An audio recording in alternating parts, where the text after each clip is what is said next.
There will be, again, no payday today for some 800,000 federal employees due to the partial government shutdown.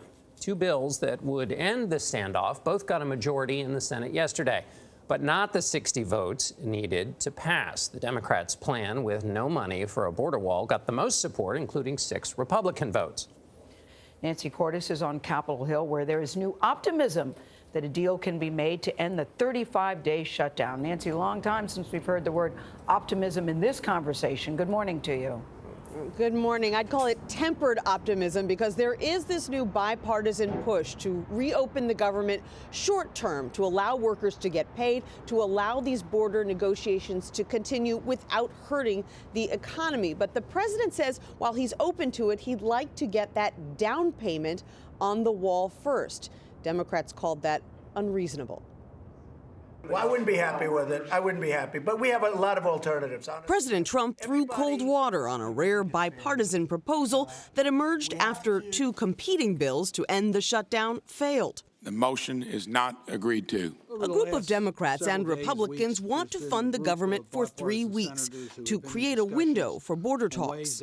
For the first time in 34 days, you've had a bipartisan group of senators coming together. Our goal is, again, to push these negotiations forward. The proposal would allow federal workers to get much-needed back pay.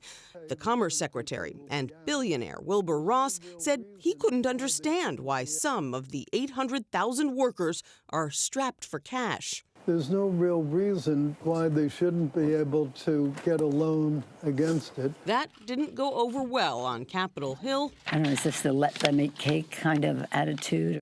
Or at this D.C. pop-up food bank. You need to leave your office and go talk to regular people before making stupid statements like that. In 2013, the New York Times found that nearly 2/3 of federal workers don't have enough in their savings to pay their expenses for 2 weeks. How ludicrous it is that this government is shut down over a promise the President of the United States couldn't keep. The president's allies say it's Democrats who are prolonging the pain. We're in a shutdown today because they are now unwilling to fund 234 miles of border wall, less than they voted for in 2013.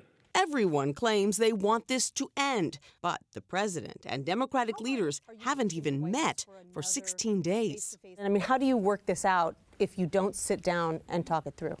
Well, we have met. We've met every time. The last time we met, it was a photo op for the president to leave the room. The president said yesterday that furloughed workers should be able to get a break from their grocery stores, leading even some members of his own party to question whether he understands how stores work. The TSA did announce this morning that it is repurposing some funds and will be able to provide 1 week of back pay for security agents who worked over the holidays. Norah? All right, Nancy, thank you, and good question.